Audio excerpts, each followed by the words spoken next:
passionate about Cleveland sports? He's going in! Touchdown! Browns, Indians, Cavs, the Big Ten, and more. Cleveland is a city of champions once again! Andy and Jarid, Cleveland and beyond. A swing and a drive! To deep right! Here are your hosts, Andy Billman and Jarid Watson. And we are live on Facebook, YouTube, and Twitter. Hello and welcome, Andy and Jarid, Cleveland and beyond. He's Andy Billman, I'm Jarid Watson, and this podcast is brought to you by Waiting for Next Year. Check them out, original Cleveland sports reporting at waitingfornextyear.com. Well, as the Browns head into Dallas, the big question is, will Kareem Hunt play? He's dealing with the groin. We've got the latest on that. Hopefully the answer is yes. Yes, rather. Homecoming for Myles Garrett in his home state of Texas, but can the Browns slow down the hurry-up style of offense for the Cowboys, who will win the showdown of star running backs, Chubb or Zeke? That's the question there. Let's do a quick check. Yes, the Tribe 2020 season, it's still over. What a bummer. And we'll break that down with what happened and what is ahead for Mr. Frankie Lindor. Can't wait to talk about that, Andy. It's going to be a lot. I was in a good mood from the beginning of the read. Now I'm in a bad mood. And finally, LeBron looks to be headed to another NBA championship. I'm happy for LeBron. But first, let's do a Texas two-step to Dallas. You're 2-1. Cleveland Browns. Cleveland Browns. You got to lead off with the Browns because what happened to the Tribe is 48 hours, away. Feels like the other day. But let's not be naive, fans. We all love Cleveland and beyond. But this would be a lot of Tribe stuff. But let's get off to the Browns. So, the big story this week is this, I think. Is this a game we'll remember in December? I doubt it. Maybe if there's something exciting happens. Is this a game where you go, hey, look, we're going to really find out, about some new things on this team? No. Is this a good tester for the Browns? Yes. Is this a good moment to see what we got from 6? I think you're hearing that a lot. I think the answer to that is yes. Are we ready to see the two-back attack? Well, that's a question. I think the big thing that Jarid hit off, which I'm willing to lead off with, is will Hunt play? Before we even came on live, my partner made a really good point. He goes, do you think Hunt should play? And I kind of pondered that. It's a really good question. This is a good week. If the Browns lose, it's not going to shock a lot of people. And the season's not over because it's an NFC East team. It's a win that you can it's a loss that doesn't hurt anything. If the Browns win, the locomotive of excitement really gets into high gear. Yeah. Because this is a very good win because the Cowboys need this win, Jarid. It's still on the road. I know it's not in a normal season with COVID, but still on the road. And Jarid, let's be frank. Usually the Browns in these games usually spit the bit. So this is a good week. The Hunt story is the biggest story going in.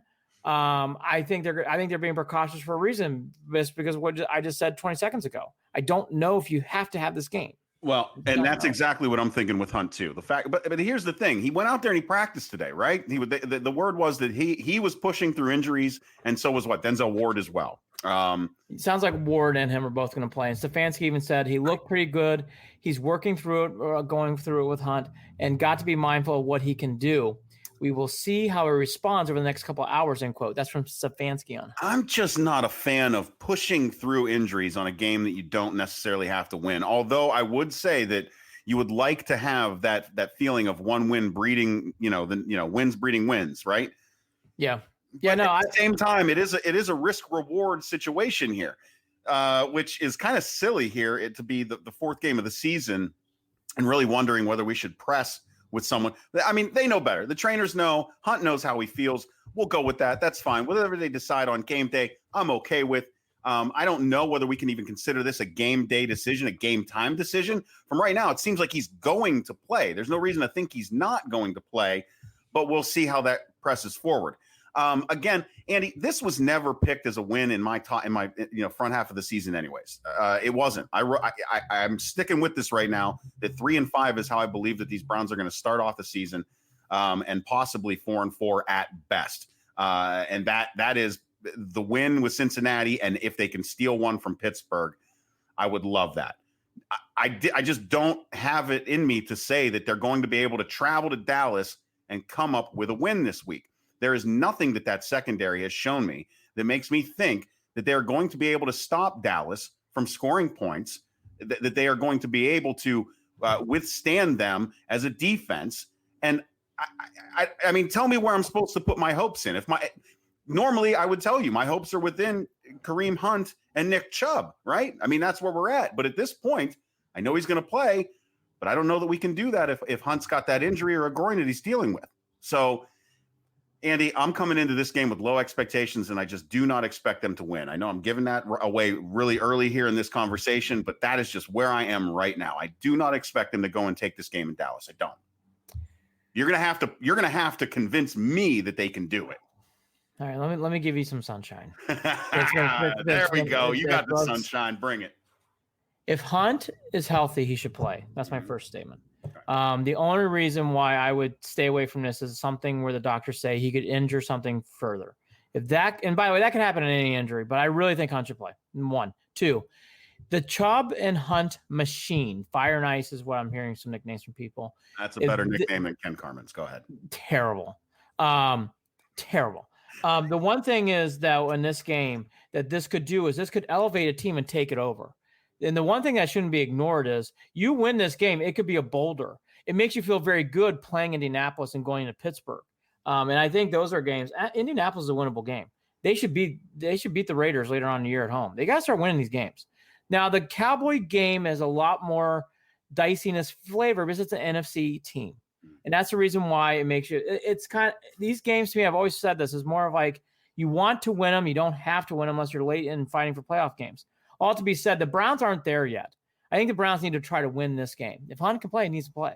And again, the attractiveness of this game is, Jared, if you win this game, I think it can boulder forward. And the Browns do have something that they have got to start leaning on that we all talk about. The running game can lead you to big things and champion this team to big things. And they need to start doing that. Now, this injury report of Claiborne, Tay Davis, and Greedy Williams are out. That's the big story there. Can we just say that Greedy Williams, let's just assume that he's out until he's actually in. Let's just assume this every week. Greedy Williams isn't going to play until he plays. I don't even know what we're talking about here with Greedy. I don't. What are we talking about here? What is the deal with Greedy Williams? I wouldn't expect much anyways because he didn't play well last year, but they certainly need bodies in the secondary. Well, what is he doing? What is the problem? He's just Stefanski. Here's what Stefanski said on Williams. Quote, I don't really have the medical degree to dive into it, but we're just trying to take it each day. He's doing a great job, and he's fighting to get back out there, end quote. Okay. I will just say, I watched that press conference. He did say that, and he put the right tone on it. It gritted. That was a gritting answer. That was not an easy answer for him. You can tell he's worn down by this. And I don't think he's worn down by Greedy. I think he's worn down by the situation. Because the Browns need Greedy Williams out there just for another body secondary. It's pretty obvious. I mean, look, all that to be said, they're going to get Mac Wilson back. That's a big deal. The interesting thing to me in this game is, can the Browns still win with Chubb and Dontrell Hilliard? Can the Browns win in a game where finally Mr. Mayfield, who is a Texan, comes home and plays well? He talked about this game pre-pandemic being a big game for him. I did not get that vibe this week in listening to him. I think he thinks it's a big game, yes, but you can tell because everything that's going on that it's not that same zip. It's not that same 5 or whatever else from Mayfield. Mayfield still talks to me like Jared, a guy who understands he needs to play better. I guess here's something that I think would be interesting for this team. I get the vibe the Browns are going to score points. I get the weird vibe Mayfield's going to play well. But you alluded to it. I was going to hammer it home. This defense. Can this defense slow down a team that loves to, and they've been talking about all week, running fast. They want to move quickly, a hurry-up offense. They like to go fast. And that is something that the deep at receiver, Andy. They can go anywhere with the ball. And Zeke Elliott. I mean, that's a lot of talent. I mean, this is actually the first time where we're playing, like, again, the Ravens, they have Lamar Jackson, but that's really the quarterback. And really, it was weird. Even the Ravens game, you didn't really feel the running game, even though they can really run the ball. The last two teams really, the Bengals, strangely enough, didn't really run the ball well. And Washington, Jared, if they can actually slow down Zeke Elliott, I actually can see the way the Browns win this game. Because we've seen it. If you keep passing, even with someone like Dak Prescott, I don't think it's necessarily a way to win a game. So I think the key to this game, honestly, I was going to mention this to you, can Myles Garrett continue to do the Lawrence Taylor type things on big plays, make big downs? And honestly, Jared, the run defense, which we've been at times on this podcast, and rightly so, have been hammering, can they contain Zeke Elliott? They contained Mixon. They gave nothing to the Redskins. Can they contain Zeke? I think if they can, I'll be honest with you, the script reads like the script reads. The Dallas Cowboy defense is ranked in the bottom fourth of the league. They've had a hard time. Yeah, but Andy, I haven't seen. I mean, this is one of those opportunities that we're talking about here when it comes to Baker Mayfield. Baker has an opportunity here to come out and shine a little bit, and I have not seen him take advantage or pick apart a shitty defense. I agree. When is he going to do that? He has not done it. He has looked terrible. No, well, let's change that. He has not looked like he can go to that next level and do that himself. And this is a game where if they are in it, it might be required of him. Well, in the game for a game-winning drive on against this Dallas team. That's a possibility with this one. Here's the other thing we got to bring up here that might be something to at least have in the back of your mind, and that is the words of Jerry Jones regarding Dak Prescott that have come out over the past, was it last week? There is a lack of confidence in Dak. There just is. And by the way, and I'm wondering if Dak is finding that to be motivating, or if he's saying, fuck it, I'm done with this asshole. He's playing really well. Dak has had a really, really good start to the year. He looked great against Seattle. Again, the Cowboys, and here's why I'm actually going to give this game a lot more hope. The Cowboys really did not have a problem scoring. Dak's throwing the ball really well. In fact, Zeke Elliott has not got – here's my one caution. Zeke Elliott has not gone off yet this year. He's not gone off yet. He's not had that game where they've been riding him to the promised land. They're big offensive tackles coming back this week. They have some things coming back. The Browns – can't emphasize this enough. I know they played the Ravens, but the Ravens they weren't prepared. So I know. And again, this isn't meant to be conspiracy here, but this is an honest to God question, and I don't know well enough. But I'm wondering if him not going off has anything to do with any residual, fatigue from his experience with COVID when that comes to Zeke. Maybe. Maybe. That's a possibility that he's covering up a little bit of fatigue. Now, I don't know. I don't know. This is not Zeke Elliott. All it is something to think about. I'm not suggesting this is a conspiracy or anything. Listen, by the way, I'm exhausted with conspiracies. Can we be done with those?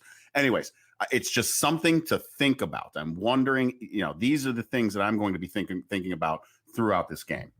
If they stop Zeke Elliott, I think the Browns have the plan to win, because here's the one thing. The Dallas Cowboys are going to go hurry up. If the Browns can control the clock, even without Hunt playing, maybe, which I think Hunt's going to play, Chubb can control the clock. They get enough of those first downs. So one thing in this game that's really going to be key that the Browns have not gotten away from in their 2 wins is still bad 3-and-outs. They still have 4 or 5 drives a game where it's just 3-and-out, and it's like that. It's quick.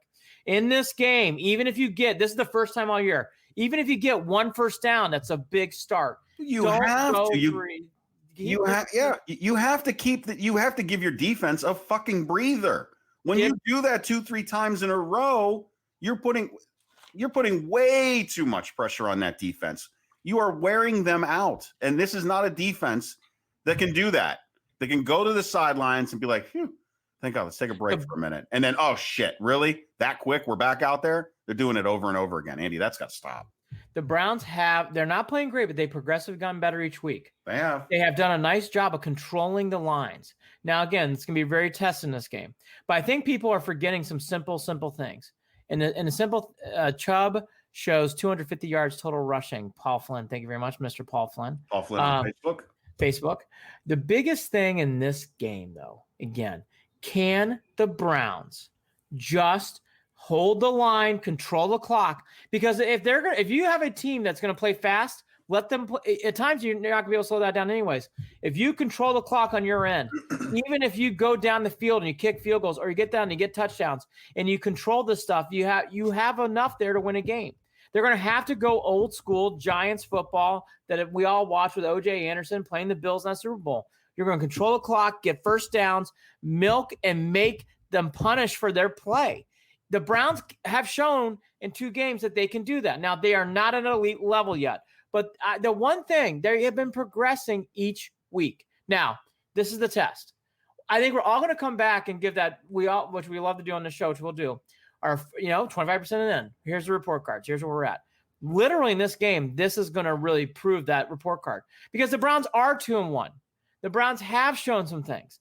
The running game is not bullshit. Chubb and Hunt can control the game. This offensive line is very, very good. They're playing against a bad defense. You can do this. I don't think the Cowboys are just going to stop. Here, I'll say this. The Browns are going to score 20-plus points. They are. They're going to score 20-plus points. Okay. They are. Now, will the Browns defense give up 30-plus? That's the question. Oh,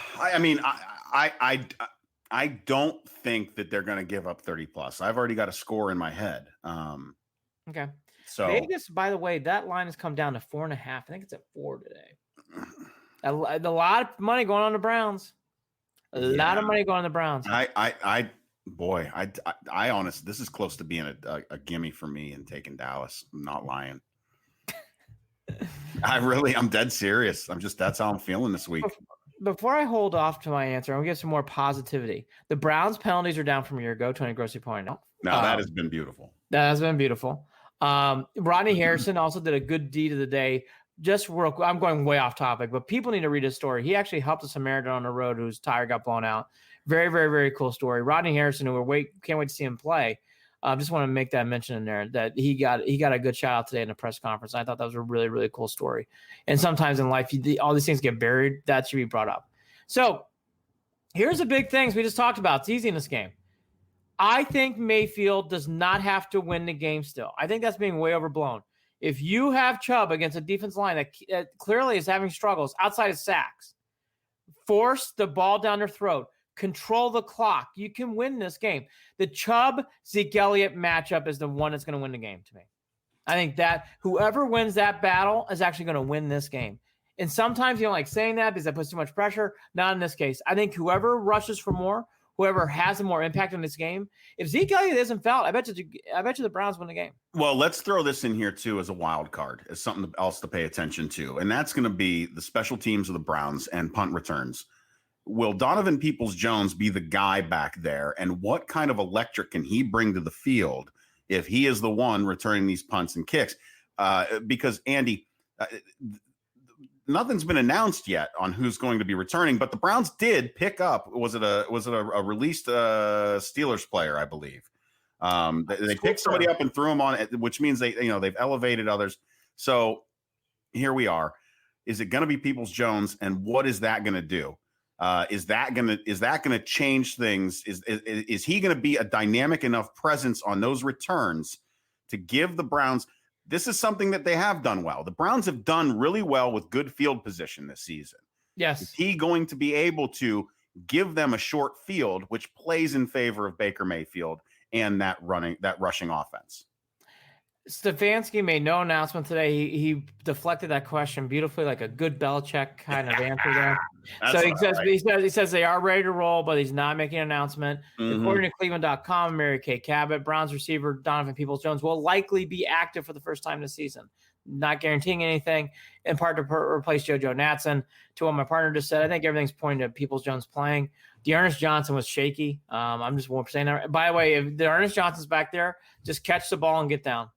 Don't try to return. Yeah, and don't do anything cute. I mean, remember, Andy, we don't like cute. I don't need to see something like Landry back there, or I don't need cute. I need something that's solid. And I got to be honest with you. You're talking about a guy who returned plenty of kicks for that team up north. I mean, from what I've seen play on the field wise, I can't come up with a reason why it wouldn't be Donovan Peoples-Jones. Peoples-Jones needs to play in this game. It's time. It's time. And by the way, I think it is time. I think this is just fool's gold. If it is D'Ernest Johnson, that's a mistake. I'm telling you, unless Peoples-Jones is hurt. Agreed. Because I'm telling you, it's time for Peoples-Jones to shine. That is a weapon, and I'll be truthful. I know JoJo played better last week. I did not like how he kept running into traffic. At that size, you cannot run into traffic. No, and bing, bong, boing, bing, bong. And he got hurt, by the way. And by the way, he got hurt. And I'm not saying it happened on one of those plays. We don't know. But he's not a guy that looks like he is going to take many NFL hits. I'm sorry. He's just not. He's smaller than Metcalf, and Metcalf was a very good punt returner. I mean, again, he's not McNeil, but he's close to Ice Cube. He's close to that size. It's just the way that he ran. he was bouncing off of guys, and it looked into traffic. It looked rough. Into traffic. Yeah, I agree. Aldon Smith is the sack leader. He's having a great year for the Cowboys. The one thing I want to bring up this week that, I kind of alluded to, but I want to hammer it. Myles Garrett is really made impact now on 2 wins that really set the tone for how the game was going to be played out. And he finished off the football team, and then he did a nice job the week before against the Bengals that won that game, in my opinion. Well, those last 2 games, it's like he's the one who shut it down both games. He's the one who said, that's it, we're done. Turn off the lights. Both games. Turn off the lights. I just think Myles Garrett, this is a big game for him. He mentioned that in the press conference this week. I don't think people should lose sight of that. Again, this is the kind of win. You know what? It's time to stop fucking around. Win this game and get some momentum. Win this town. We're fucking bruised and beat up. The fucking Yankees pissed on our heads. We're about ready to talk about it. We can use a goddamn win against a goddamn team that has a lot of presence. And the Yankees and Cowboys have a lot of presence. We shit the bed against the Yankees. It'd be nice to win this game. It'd be nice to win this game. And by the way, the Browns have enough talent to win this game. This is not a young team. That's the difference here. People in the past go, the Browns aren't that young. Time to start winning games like this, Jared. Time to start winning games. Are you sticking to your prediction of the Cowboys winning? I am until the Browns prove me wrong. Okay. I am more than happy to be proven wrong about this prediction. Dallas 28, Browns 17. All right. I think that Dallas does make mistakes. That's right. I'm dealing with wiener dogs barking, of course. Eventually, Andy, I'm going to move into the home that I bought. Eventually. But until then, I'm living with my mother. Yes, 39 years old with my mother. It's great. Let's talk about it. The sitcom's coming out soon. Tuesday night, Cleveland and beyond. So Dallas is going to make their mistakes. I believe that there will be some turnovers. I believe that just will be the thing that happens. I don't think that they're going to put up 30, but I do think that they are going to beat the spread, and I think they're going to beat Cleveland pretty cleanly. I think it's going to be 28-17. I cannot believe I'm doing this. You know what? It's time. The Browns are going to win this game. This is one of the. I'm done with this. I was so. You know what? You did it. You did it. All right. The Cowboys aren't that good. McCarthy hasn't had a clean start. The Cowboys could be 0-3 in this game. They're 1-2, and everybody assumes that they're going to win. So you know what? This is a new era. If I believe in this analytics stuff, it's time. The Browns actually control the clock. The Browns do enough in this game. Zeke Elliott does not go off. He has not looked the same all year. Why would that change today? The Cowboys defense stinks. You know what? And Myles Garrett's going to make another good play to win this game. They're going to win 31-28. They're going to control the clock. The Cowboys will do a rush late. And I think Mayfield will actually play calm, and he keeps improving, and he keeps talking like he's going to improve. So if I got to start believing in this, I will be the one to carry the champion. No one fucking believes the Browns are going to win this week. Fine, I will. The Browns are going to win 31-28. It's enough of this shit. From all these people, including my partner who I love, it's enough. The Browns are going to win this game. It's time to start proving things, start taking this thing over. I can't take this anymore. This is more of a passion pick. I can't do another show with things going bad, which we're about ready to do with the fucking Indians. Time to win this game. Chubb's going to have a great day. He's going to do big things. You know what? The Browns have shown enough growth where I think they'll make a big incremental growth, then they'll beat the Cowboys. The Dallas Stadium, even if it wasn't a COVID year, is not an intimidating place to play. The Cowboys defense stinks. It's time. I believe. I'm actually saying I believe. Here's the deal, Andy. If the Browns win this game, I'm going to spend big bucks on my brand new Browns jersey. Well, I'm going to get one of the officials. I'm not getting some painted on numbers bullshit. I'm getting one of the official jerseys, and I'll buy it right after that game if they win. That's what I'm going to say it again. Because everyone's doing this, I feel like I have to stand up for the Browns. I've seen improvement. I know what this running game can be. I think Hunt will play. They will control the clock. Will the Cowboys score? Sure, they will. Yes. But the Browns will do enough to win and control the clock, what they've been doing. I think you'll see it again here on Sunday. I'm surprised. Everyone loves the Cowboys. Not this guy. Prove me right, Cleveland. Andy, I need to bring this up too before we move on. You're right. And prove Andy right. Prove me wrong. By the way, I hope. No, go ahead. I wanted to ask you a question. I hope because This honestly, before this show, I would have picked the Cowboys. But after listening to Jared and listening to everybody else this week, I'm like, you know what, though? The Browns aren't that bad. They are 2-1. I know they've been two crappy teams. Again, there is one fucking horrific Falcons special teams play from being 0-3. Cowboys should be 0-3. This has not gone well. Have you, by the way, are we, and I need to remind myself of this because obviously I float through Twitter, I don't know, like 6 hours a day because I've got a problem. 7 for me. Oh, it's awful. It's not good. I really need to stop. I can't though some days. My wife wants to kill me. My phone loves it. Have you noticed that I've seen folks posting numbers on Baker's first 3 years and comparative numbers and everything? Baker's numbers, when you're just looking at the numbers, when you're not doing the eye test, right? The eye test. Baker's right on par with some of the greats.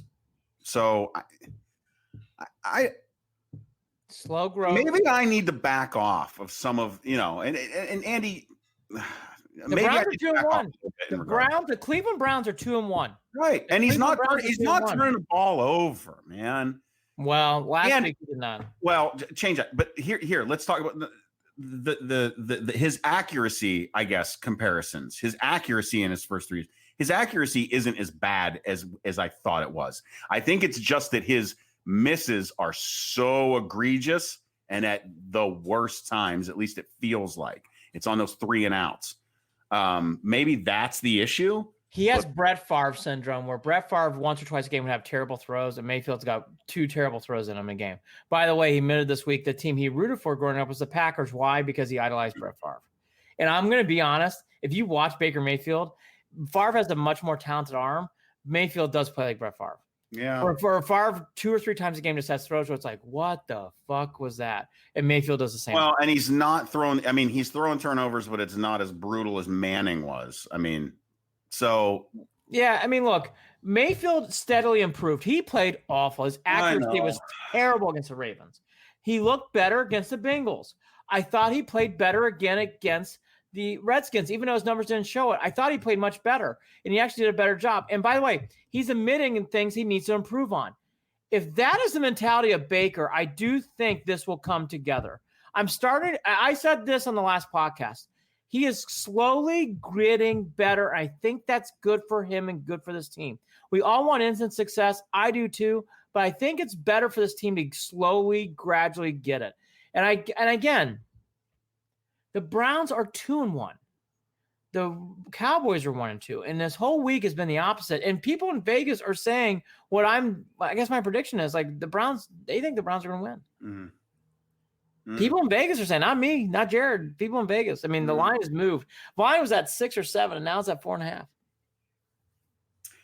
So it's amazing. We'll see. All that to be said, this is a good tester game. It's okay if they lose. It's not. You don't want that. But I got to be fair. It's an NFC game. Yeah. This game does not impact the playoffs. Right. You're not expected to win this game. That gives me hope too. I think I will say this. The Browns are talking like a team for the first time in forever, bless you, who does not have any. I know. No, your dog. It's fine. It's part of the show now. All that to be said. The doors opening and closing. I got fucking dogs running around. I got lawnmowers going on outside. Fuck it. I might as well just go to like a party if that was a thing right now, right? Like with COVID's kind of stopped that. Although bars are open. Maybe I'll just go and sit down at a bar and host the show there. Maybe that's what I'll do. Yes. Eat some wings. Fuck it. Sloppy, loud noise in the background. Who gives a shit? Fuck it. Let's go. Loud. Everyone. Just be loud. Again, good tester game. Last week, I had finally a good week of picks. Finally, I got burned. I think it was the Bears that burned me. I had the Falcons. Not picking the Falcons anymore. Here's my 3 games this week that I like. So I'm 4-5 on the year. I'm 1 game under. I like the Chargers this week. I don't think they'll beat the Bucs, but I've learned the Chargers are one of those teams that always are around the spread. They are getting 6-7 points now. I would take those 7 points. I like the Chargers this week. This is just pure terrible against good. Washington's not a good team. And for everything I just said about the Browns, Washington's not a good team. The Ravens have to be nice and pissed off after what happened on Monday night. Oh yeah. I know you're taking and you're giving all those 14 points. I think it's gonna be fine. I think it's going to be absolutely fine. I think the Ravens roll against Washington. No, I agree with that too. And if they don't, there's real issues there. Which would be good. And then the final one is the Giants going to LA. Again, this is more the Rams. I think they bounce back. The Giants are it's one thing to lose to the Niners. It's way the Giants lost to the Niners. And this is only in week 3. The Joe Judge wheels are off fast. And that guy got a lot of positive press. So I'd say, again, you're giving 13 points. Give them. I think the Rams will cover easily. So take the 7 Chargers on the road against Tampa. They always keep games close. Ravens, you're going to give away 14 and you'll win by 28. I think that game's a blowout. And then the Rams, I know you're giving 13. Don't be surprised the Rams have to do a backdoor cover. They might in this game. Very much true. And one thing quickly, these games are good week of games. Not easy to pick. No, yeah, I've got a few that I want to throw out there too. One thing to keep your eye on. Because you always like to keep your eye on stuff. The Jets are now sinking into the abyss of that team this year. You always wonder. I thought it was going to be Jacksonville at the beginning of the year. That team has become the Jets. The Jets are 0-4. They just lost to the Broncos. They're getting in fights with teams on the field. Coaches are shaking hands with coaches. The Jets are officially that team this year, Jared. There's always one every year. The Jets have won that award. The Jets are the shit show of the NFL. Shit show. Kansas City wins easily at home against New England. I'm calling that. The Bills, the Bills, I think, go into Las Vegas and 4-0 and finish and walk home undefeated. Wow, that'd be 4-0. Yeah, isn't that nuts? I think it's a tricky game. I think the Bills don't have an issue with it. I think they end up winning that one easily. That's another tester. If the Bills win that game, they're actually they're starting to get in that elite form. That's a big game. Yeah, it really is. That's the one that stood out to me the most, actually. Must win for the Eagles. Must win for the Eagles. And then where are they? They're in San Francisco. Yeah, and that's the thing. They're not. I don't think they're going to. I don't see them. I don't think they're going to win that game. I stayed away from that game only because when teams are desperate in the NFL, they usually find a way to win. I had a hard time with that game. I really wanted to take the Niners, but I've learned in these things when a team is desperate, and the Eagles are going to be desperate, it's usually when they rise up and do something big. Falcons, the other team, the Circle, Quinn is on his way out. It's embarrassing that he's a nice man. He is not a good coach. To lose back-to-back weeks to the Cowboys, and he had a lead late at home, and he can't close it. And they had to have Nick Foles. By the way, Trubisky's days are numbered in Chicago. Foles is starting this week again. If Falcons and Quinn, he's on the clock. They're not going to be much longer. And then to the game that if you circled the beginning of the year and you had 0-3 Vikings, 0-3 Texans, I lost my house to you. That is a elimination game. You cannot go 0-4 in this league. And the Vikings or the Texans, someone's going to go 0-4. Impossible game. I'm actually going to throw Jared a curve wrench. Don't be surprised if the Patriots give everything and more, because I thought the Chiefs played that game like a playoff game against the Ravens. It's a short week. I don't think that's a give me. Cam Newton, I'm not saying I was wrong, but I was questioning whether that was going to work. Cam Newton and Bill Belichick is a marriage. That team is rocking and rolling. I think that's going to be a tough game for the Chiefs. Again, this is kind of like the Browns game. Prove me wrong. There's no prove me wrong week. I like that. Yeah. Like same. I mean, the same thing goes. Man, wouldn't you love the Titans to beat Pittsburgh too? They have COVID issues, so that will be postponed until a later date. Yeah, that's the big bummer of it. Here's the one thing that's good, and you don't want to celebrate this, but it's just good. Pittsburgh now has their bye week. They're going to make that up during Pittsburgh's natural bye week. I guess that actually worked out for both teams. So, and by the way, Tennessee had more positive tests today. So Tennessee's, and by the way, that's a shame. I mean, look, we're obviously Browns fans. You feel for the Titans because they're 3-0, and we have learned this from baseball, learned this from watching the Marlins and the Cardinals. This is something that doesn't go away.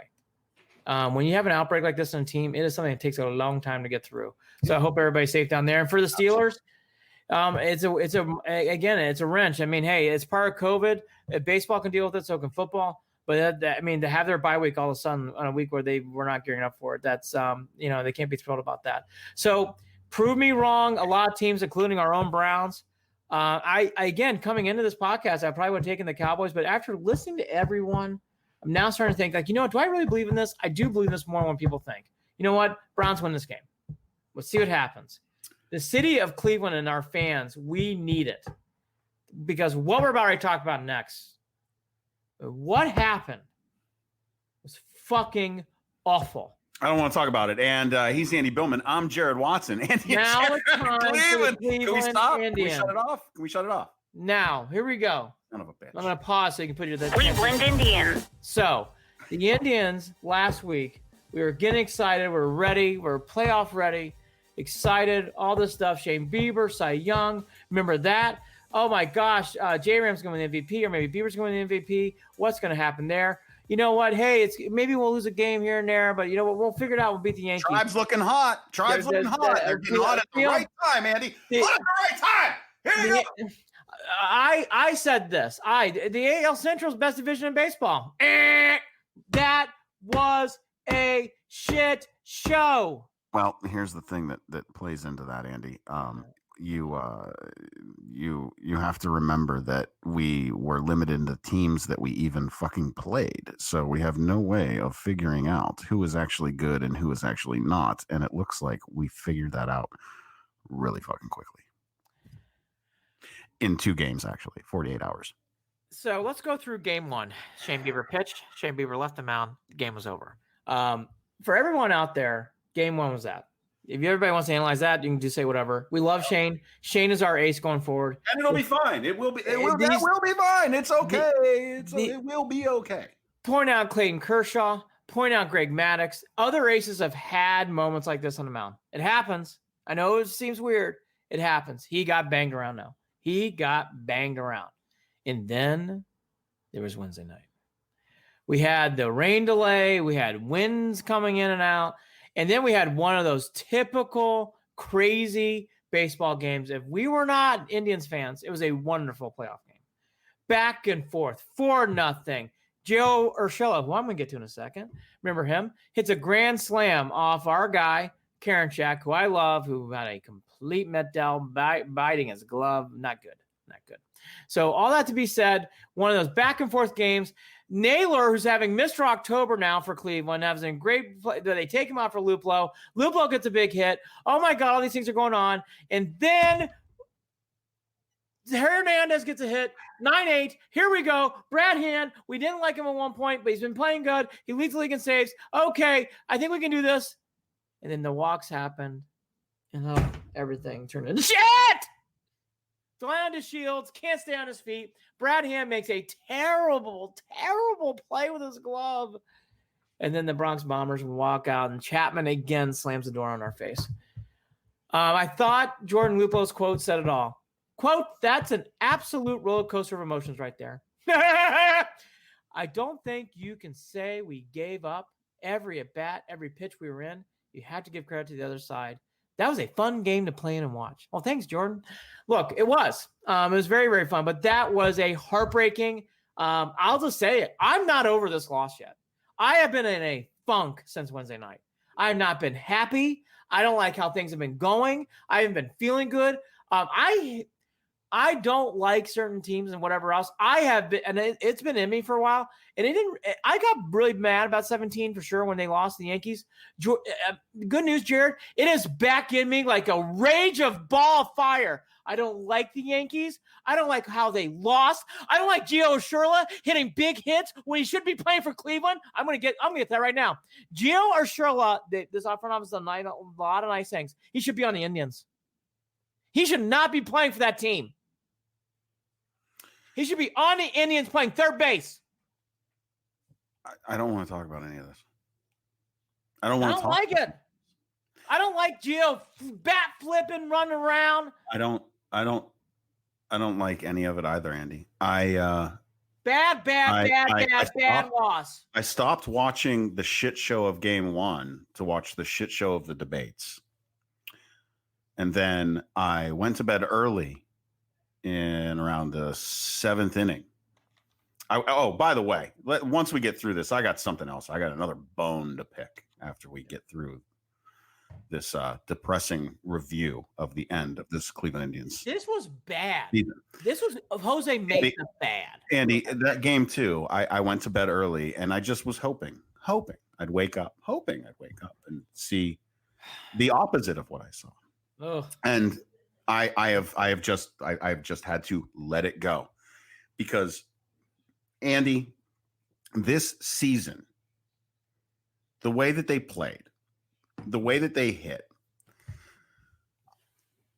were there exciting moments? Was there some excitement? Was it great to be able to watch baseball? Am I grateful for the season? I absolutely am. Do I see things that I am hopeful about the Indians' future? Absolutely. But we got to be real here. That fucking hitting all season was so atrocious. Lindor did not play like a guy who was looking for a contract, like a guy who was expecting to make big bucks. He didn't. I felt completely let down. Santana came back to earth. Yeah, he had a bad year. The outfield was ridiculous. The Shields, Judges fly balls like I did when people would take me off first base and throw me in the outfield. Don't do that. Multiple times falling down. I will quote Tom Hamilton. It's like he's wearing ice skates. I don't have any energy for. Let's do this real quick too. As much as we praise the front office and the moves that they have made, wouldn't it be nice to have had Mejia still there? Wouldn't it be nice to have actual catchers that can hit the ball? Yeah, we're going to talk about that. Austin Hedges cannot be batting to keep the season going. Sorry. Andy, I guess I'm just saying that those two games just reminded me of, as much as I wanted to think of all the things that I loved about the Cleveland Indians, those last two games, all they did was remind me of everything that I just loathe about this team. Because as much as the hitting came through in the moments that they needed to in game two, they played really well. That hand fell apart. Finally. On cue. Finally fell apart in the biggest moment. And by the way, with this, how many home run meatball pitches is that team going to throw? I'm sorry, but you want to sit here and talk about having this great starting pitching staff and having a solid pitching lineup and having great guys and Karinchak, get out there. Grand slam. Fuck it. I love Karinchak. He stunk. What in the world, Andy? Meatballs. And I listen, when you watch the broadcast, they were not. Let's go through this. That's another thing, because A-Rod drove me up a wall too. If I had to hear him go, one more time, I was going to jump through. I listen to Tom Hamilton all. A-Rod, you are very smart. You are very talented, and you are not doing you are not doing these broadcasts justice. You are not. Period. I couldn't have been more bored and more annoyed than listening to those two during those games. They were awful. And that's not me just taking out my anger on the Indians on those guys. They were terrible. It was terrible announcing. I listened to a radio delay of Tom Hamilton. That's how bad it was. So the night look, it was all bad. The pitching didn't show up at all. In the ninth inning, set up everything that we're talking about and more. Aggravated about the whole thing. It's making me forget. I'm doing non sequiturs all over the place because there was so much that I just did not like. It did not feel like they even thought they were playing playoff baseball. It did not feel that way for that team. For me. Now, maybe because you stayed up and you watched the back half of that game, it felt like playoff baseball. And maybe Luplo felt like it. Luplo had a big moment. I'm telling you right now, I just didn't get that energy out of them. They you're playing at home. You got guys jumping the fence and getting arrested to come and watch you. Well, here's you can't get your shit together against the. Give me a break.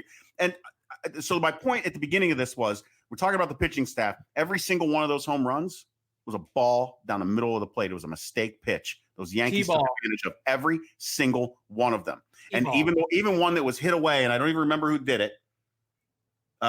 It could have been Gardner, who, by the way, of all my Yankees that I can't stand, he's the one that I think is just the I think I would fight him. I think I would fight Gardner if I met him. He seems like a guy that I do not want to be around. He is such a, you remember, boom, boom, boom, boom, boom, boom. You remember that shit in the dugout? He's such just a twit. I can't take it. Now, see, now I'm so pissed off. I hate this. Is why I'm glad I went to bed, because my blood is boiling. I'm sweating. I'm so angry right now over what happened in that series. Andy, put him to bed. Bring him back next year. I'm done with the Indians. Oh, by the way, we don't know what we're doing with the outfield. Oh, by the way, what's going on with Frankie Lindor? Oh, by the way, let's hope to God Tito's okay. You know, there's so much going on right now. Let's Francona's very important. I'm going to go through the 9th inning. Oh, good. Brad, you're not done. Cool. No. We're gonna. Oh, okay, wait. Yeah, let's do it. Yeah, that's great. Gio Urshela really, really annoys me, because I mentioned that before the series, and I could tell he's developed into a nice player. The Indians front office has done a very nice job, but Yandy Diaz and Gio Urshela should still be on the Indians. Yeah. These are two players that should not be playing for other teams in the playoffs. And Gio Urshela is not just a good player; he's becoming a stay-hold. He is becoming a big pillar. 9 years, dude. Was it 9 years? How long? Yeah. I mean, am I reading that right? Was it 9 years? Well, look, Gio Urshela, that was a mistake. Tom Monas on Facebook. They got good regular season pitching, but when it comes to the playoffs, their pitching was horrible. Yes, it was. By the way, on all fronts. Now, Wickren was good. He's a Boilermaker, so he's good. I want to promote him.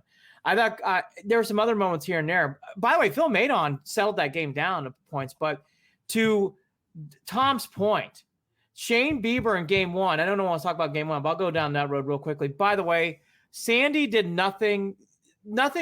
I'll just say this. Sandy didn't pitch. Sandy did not make those errors. I know Sandy had a rough series. All that to be said, Sandy did not cost this team anything. Shane Bieber would have stunk with Tito, without Tito. And I like Bieber. I think he'll learn from this. I think he'll be better from this. But Bieber had points in that game to get that game settled down. And every time the Tribe would score, he'd give up 2 more in the very following inning. And Bieber's got to be better than that. Bieber has to – by the way, Bieber looks shook. Bieber walked off that mound shook. And he'll be fine. He'll be good next year. Now, Gio Urshela really annoys me. And Brad Hand this whole year has been going through definitely Joe Borowski territory, but he had that moment on the mound where he couldn't catch that ball was, and by the way, how was that not ruled an error? This is amazing too on top of it. But all this to be said, looking in the future, let's get to the elephant in the room. That was a horrible loss. We went through it all. The pitching was pitching and defense. Pitching and defense cost the Tribe everything. Would not have had that in my bingo card, reasons to lose. Now, let's get to the bigger story here. What is ahead for Mr. Lindor? Yeah. Lindor had some very interesting comments. Still positive, still wants to come back to Cleveland, all that other stuff. Yep. Now, let's keep this in mind for hope, okay? Not hope long-term, hope in 2021. So I want Frankie to come back. I do. Now, is Santana coming back in his team? No. Santana's got an option for $10 million. I don't see him coming back. Is Brad Hand's option being picked up next year? No. I don't think either one of those guys are coming back. So that is $20 million you can give the Frankie to keep him there in his place. Now, here is something, though, I am feeling with this team.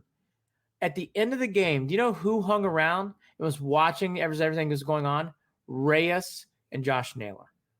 And that showed a sign to me. Usually in the past, it'd be Frankie, it'd be J-Ram, it'd be other guys in there.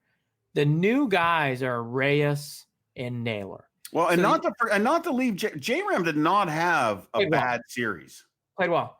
I'm going to actually, and this is going to fire up my partner. I know Lindor did not play well. I don't think he played horrible. I know people are going to hate that comment. I don't think he played horrible. And I think he needs to come back. I don't think the Indians should give up on Lindor. He even had an error in those 2 games. He had an error in the first game, didn't he? I don't remember that, but I will say maybe. All right, maybe. Well, see, this is why I shouldn't even, because I'm forgetting things. But here's the thing I'll say about Lindor. Did he have bad at-bats in a series? Yes. Did he play a good series? No. And Frankie needs to play a good series against the Yankees to win. All that to be said, I think Frankie needs to come back. I don't think you're going to get players like the prospect train of Frankie Lindor doesn't excite me. I'm just going to say it. If the Indians are going to trade for Frankie Lindor and you want me to come in here and talk about exciting prospects, Jared, I'm not going to be excited. I'm not going to be excited about big prospects coming to Cleveland. Well, there's really not they don't need to They don't need a rebuild like that. They don't need. Look, I saw somebody out there talk about if you're trading Frankie and getting two soon all-star level players along with some future. Again, I'm not gonna. No, and first of all, they're not even going to get what some people think they're going to get for Lindor. Yeah. So I just think read the Athletic article for everybody out there. I think the Indians need to try really hard to keep Frankie Lindor. Again, I want to repeat this. Did Frankie have a bad series against the Yankees? No. Do I think he made an impact on the series, though? No. And he's got to. For a player of that stature, he needs to make an impact on these games. And he's got to have better at-bats. But I think people are crapping on the wrong guy here. I love Shane Bieber. Shane Bieber stunk in game one. He stunk. He cost him the game. Mm-hmm. Every time the Indians scored, he gave up more runs the following inning. I thought he was far worse than Lindor. Far worse. Karinchak, love him. I believe in Karinchak too. These are two of our young core pitchers. Karinchak stunk in that inning. He bit his glove harder than he pitched. And by the way, after he gave up that home run, he couldn't throw a strike to save his life. He literally did have a Ricky Vaughn moment where he couldn't throw a strike. Couldn't do anything. It really, really showed. Like, Brad Hand stunk. Couldn't do anything. I agree with Tom Monas. I'm going to echo this. This is where I'm getting to, Tom. Ready? The Indians are really at a first-time crossroads. If you're going to trade Frankie, fine. But don't tell me to get excited about Frankie being gone. If you got prospects coming into what Jared's saying, and I hear this from other people too, fine. It's all good. It's all good. But I don't want to hear from people and say like, oh, aren't you excited about these prospects? No, I'm not. The Indians need to be keeping Frankie Lindor in Cleveland and building off him. They don't want to do it. I mean, it's pretty clear. I don't think Frankie's coming back in 2021. I for the first time. And that blows my mind too, because Andy, you're talking about being excited. I've been excited. We've been excited for a decade. We've had decades of prospects, right? Yes. Now we can jump to Lindor's comments, and Lindor did make the comment of, "Look, the Dolans have spent money and they haven't spent money, and they've gotten the same result both either way." Yes, and I am not going to be mad at the Dolans. At the end of the day, I'm just not. Is it what I want? No, but I'm kind of over. Andy, I don't know. As long as the Dolans aren't on television telling me how I should feel, I'm okay. I'm okay with the Dolans, right? Just don't tell me 4 or 5 times before the season starts that I need to enjoy him while he's here. That's all. Other than that, I'm happy. I just have seen this from the Indians where here's where I'm at too. I want to see Bobby Bradley playing. I want to see Daniel Johnson playing. I want to see these guys playing. You know what? If that takes a step back to go forward in 2022, I'm now there. That is a different answer. Like, I'm tired of this. Like, DeShields is a good man. He brought some things, but that defense was so bad in the playoffs, and he showed a little bit of that in the regular season, but not like his playoff defense was horrific. Naquin, I got to be fair. I've now seen enough. I can't do the Naquin experience anymore. I can't do it. Luplow coming for a pinch hit, I can handle. Luplow playing every other day, I can't do that either. Jared, I can't do it. I can't do this stuff. Am I excited about Josh? Oh, take care. I want to see these young kids. Perez, what are we doing at catcher? Andy, what are we doing at catcher?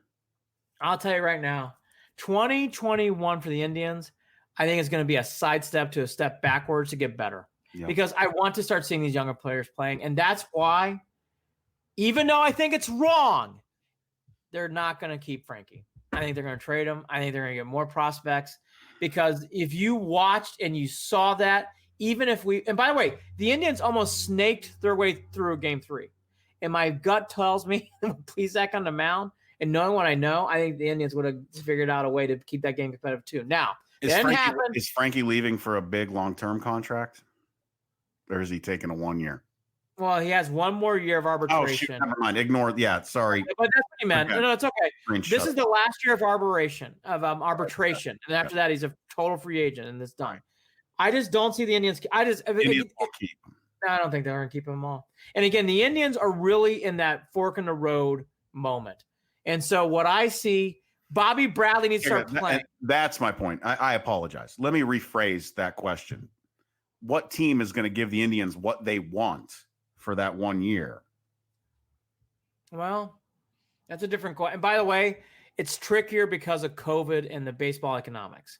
Will a team really want to pay for that contract and then trade for him? I don't know. Do the Indians end up getting stuck with him because they don't get what they want?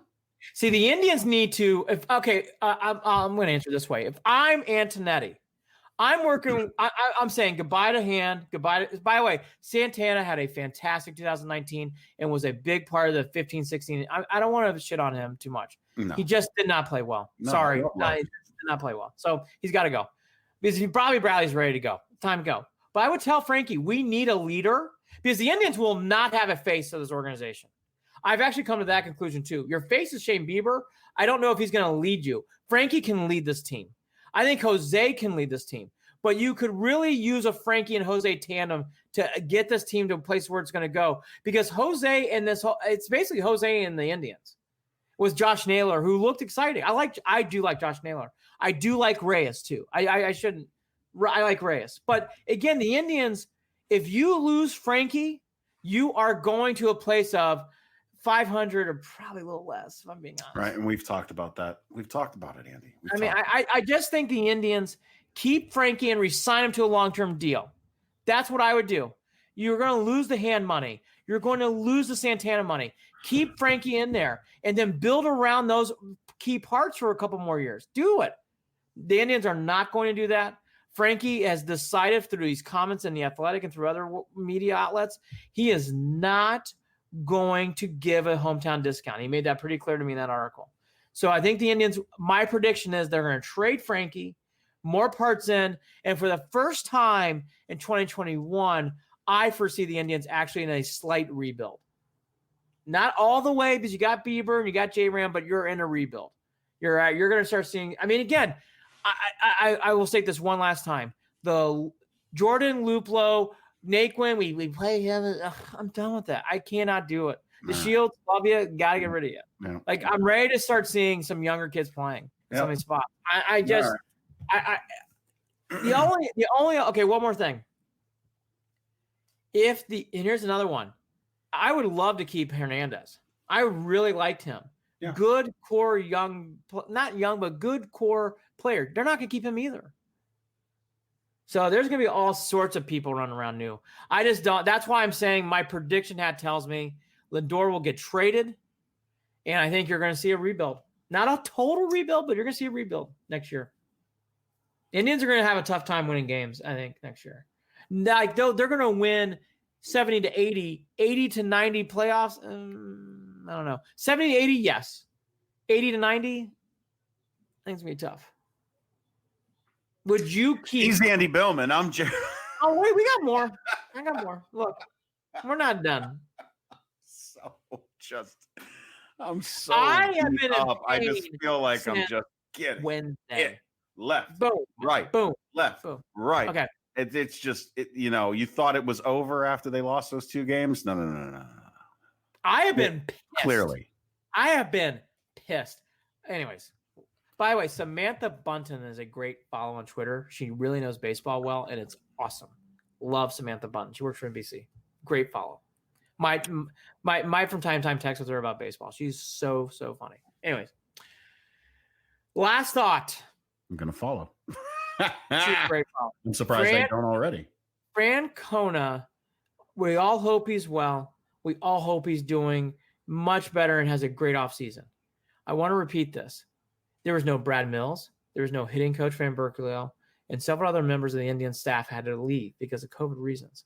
Sandy was in an impossible spot. Do I think Sandy had a managerial place where he's going to take this next step and become this grand, like, the torch is being passed nicely? No. I do. I'm sorry. I think Sandy's getting hit way too hard. What the fuck would anybody else do with seeing Cookie Carrasco implode the way he did in the fourth inning? I think Francona brings in. Okay, Tom Mona says, no, I finally got Tom Mona's on my opposite side. Let me explain to me, Tom on Facebook. Let me explain to you why. In the fourth inning with Cookie Carrasco, I would have done the same thing. We saw this from Cookie this year. When Cookie started to unravel, it unraveled quickly. So they brought in Karinchak. Karinchak's your guy. You're trying to get a strikeout. It just didn't work out. Okay? Would I have put in Jordan Lupo? Yeah, Fuck no. But you know what? It worked out. Lupo got the biggest hit in the game and tied it up. So I saw things from Sandy. Look, I don't think pulling Cookie was the absolute right move. I thought it was too. I'm sorry. Not at all. Tom Monas hates me now. Oh, Tom, come on back. Now look. Do I think Sandy's going to be a great manager? No. Do I think this torch has been passed? No, I don't. And by the way, I thought he had other moments that were very poor. But I think people are blaming Sandy, and I don't think Sandy should be the scapegoat. I just want to mention that. I think Sandy stepped in and stepped up, and this team still impossible spot. Finished strong. I'm just saying. Their collapse in those last two games against the Yankees were not on Sandy, period. I feel like I made a new friend. Tom Monas and I are good again. Right. Yeah. There we go, Tom. See? But anyways, the whole Facebook discussion on a podcast. But check out the comments. Read them. But I love the Monases, by the way. So do I. Well, it would make sense because honestly, Andy, the Monases are like they're like my brothers. All of them. Okay. Well, I got to meet all these people someday. Yeah. But here's where I want to wrap up on the bow of the Indians. I felt this way going into the series, and I'm feeling this way now. I really wanted the Indians to beat the Yankees, and there's going to be a season of change, team name change. We will not be saying the Indians. Oh yeah, shit. All of this, that's the funny thing is that I wasn't even thinking about it. I forgot. The season of change is coming. I would not be surprised if Francona debates about coming back because of his health. I think you're going to see the last of Frankie Lindor. I think you're going to see this team have to play some new players in new spots. The Carlos Santana looking every day at Hernandez, who only played here 1 year. Those guys aren't coming back. Branham's not coming back. So there's a lot more change than we've seen in recent years. Even when there was an influx of change after getting their asses swept by the Astros, you saw that. It's going to be even more this time because I'm telling you, I feel it in my gut. I want to see Bobby Bradley playing. I want to see Daniel Johnson playing. I want to see some more of these guys playing. It's been time. It's time to put them in there and let them run around, Jared. I'm ready to see it. And by the way, this guy Logan Allen's supposed to be a star. I'm ready to see it. Let's see it. You're going to see Jose at second, Logan at third, and I don't know who at short. Maybe one of those guys we got over from the Padres. Those days are coming. Fuck it, let's roll. Let's go. Last thought. This is how bummed out I am. I love baseball, and I've actually been in the baseball playoffs. I have not been able to watch a game since. I kind of watched the Dodgers game. That's it. I will be back tonight. I want to see what the Padres do. I will also watch NBA Finals we'll get to next, but it's been hard. Well, this loss really affected me. I think much more than the other. Yeah, it really did. I was bummed. That's why I was so turned off after the first game and the second. Andy, I'm all in on NFL right now. I'm anticipating college football, and I'm leaving it at that. There's nothing else to. I'm sorry. I overranking this. This was a terrible loss. Terrible. No, look at me. Terrible. I told you from the beginning I didn't even want to talk about it. This show I have been looking forward to the least of any show that we've done in a while. Terrible. Because I just don't want to. I know that shit. Like I know things are going to change. I know things are going to get. Yes, thank you, Tom. OHIO. Absolutely. Boiler up. Thanks for cheering me up, Tom. Tom is our cheering section this evening as we are live on Facebook, YouTube, and Twitter. Thank you for that, Andy. I don't have like what do you want me to do? Like I'm sitting here and my job is to tell you, hey, get excited about the Indians. Well, I can't right now because I don't even know what their team name is next year. So get excited for the Cleveland baseball team. Oh, wait a minute. There's going to be a lot of face changes. Oh, wait a minute. The face of their team is going to be gone. Oh, wait a minute. I'm still worried to death about their leadership when it comes to Tito Francona. So, I just wanted to put it to bed, Andy. I wanted to put it to bed. So can we put it to bed? The 2020 season for the Indians is officially over. Oh, thank God. Cleveland and beyond will be changing too. We're going to be going to Evergreen soon. I thought I'd plug that right now. We're very excited about that. I'm working on another podcast called The Best Fridays in Football. I actually make picks on there. They called it Andy's Candies. It's at the end of the show. Kind of funny. We're looking for sponsorship. We're looking for sponsorship on this show too. There's also a cool new show called Set the Edge I do with Holly Wetzel every Wednesday. It's a very fun show. I love doing it. and she is Holly Wetzel is an up and coming star. Jared and I are both excited about having her around. She is great. And Kaylee Waterhouse, we mentioned a lot. You're going to start seeing her more. Jared and I have been working our asses off this last 2 or 3 weeks. We cannot wait. Yes, exactly. Curtis Magovic on Facebook. When the catchers and pitchers report. Not soon enough. Shut up. Not soon enough. By the way, get out of here. We're done. By the way, are we all going to get excited about the MVP and the AL Cy Young going to Indiana? You know it's going to happen. I know. And by the way, well deserved. So all that stuff's coming down the road. Curtis, yes, smiley face emoji, big time. So please check out Set the Edge. We're going to be going to, by the way, something else that we're going to be doing. I think Sunday nights now we're going to do beyond after the Browns games now. Yeah, so we're going to be doing the live shows after Browns games on Sunday nights. That's the goal. Yeah, because we've noticed that maybe we'll adjust when there's we've only got one more Thursday game. Is that all we have this season? No, we're done. We're done. It's all Sundays at 1 except for 1 4 o'clock game. Right. I'm here to help. I mean, look, there's been for some reason I thought there was one that was a flex, and I think maybe that's to be fair. The influx of information in 2020 normal week. I agree with what someone said. 2020 stamina is impressive. It really is. and this has been proven. So we're gonna do Sunday nights because I noticed that people like to watch more Sunday nights than Mondays. 2020 been taking that ginseng, brother. Yeah. Oh my God, it really has. So we will do recaps of college football. Recaps of clearly the Browns will be probably more like a 30-minute to an hour show, but I think that'll be better because I can tell from you guys out there watching, Sunday nights will be better. Give us thumbs up, thumbs down if you want to, but I think we'll do Sunday night this week, right after the Browns beat the Cowboys. Now, all that excitement stuff, please keep watching. We can't wait. Yada, yada, yada, yada, yada. Yes, dog. Almost done. So last 2 or 3 thoughts. Auburn, Georgia, great game. That's on ESPN. I'll be watching that this weekend. The Irish have got COVID issues. I love the Irish too, even though I got a Boilermaker flag behind me. I'm going to change up my backgrounds here in the next 2 or 3 weeks. Put an Irish flag up there. Also put some Cleveland Brown stuff behind me. But more importantly, when it comes to the Irish, I hope everybody's okay. There's been a lot of stuff going on with COVID and that stuff. I've been very go Cowboys. Oh, come on, Tom. Not comments on Facebook commenting on the Cowboys. We love the Browns. We want the Browns to win. It's being an asshole. Oh, that's good. All right, good for you, Tom. No, I'm fighting with Tom. Dog's fighting with Tom. I'll be watching that. Early returns on football. If you want a team, and yes, we work with the Buddy Martin Show too. There are 2 gentlemen out of Ocala, Florida, great Buddy and Brendan Martin team. They do a great show. It's not just because I'm working with those boys a lot, and so is Jared. Because they've been helping us out with social media and stuff. The one thing I'll say quickly is Kyle Trask and Kyle Pitts. They are a wonderful combo. Florida is sneaky national championship good. Sneaky. Telling you, even if I weren't with those 2 guys, they looked great against Ole Miss. That was a whipping. By the way, how about Tom? How about Mike Leach? I was going to say Tom. How about Mike? I got Tom Monos. Andy. The Browns are going to win, jeez, Lord. The Buckeyes are going to roll through their 8 games. They're going to roll into college. What happens when they play Purdue in the Big Ten championship game?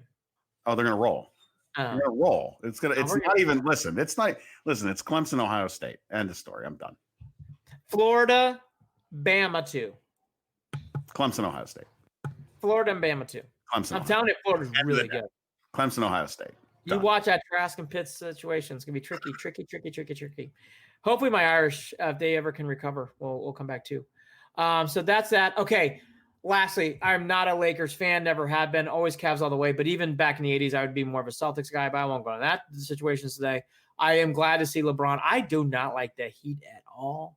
So I'm glad to see the Heat look like it, but does not look good. That does not look good at all. They have major players out again tonight. I am not a Spoelstra guy. I'm nothing against them. I just don't like rooting for Miami at all. So I'm rooting for LeBron, not for the Lakers. I'm rooting for LeBron. It does look like he's on his way to a 4th championship. Good. And in the West, where he couldn't win, remember? The East looks terrible. Next year will change, though, because Darius Garland's going to be on his 2nd year. Big things.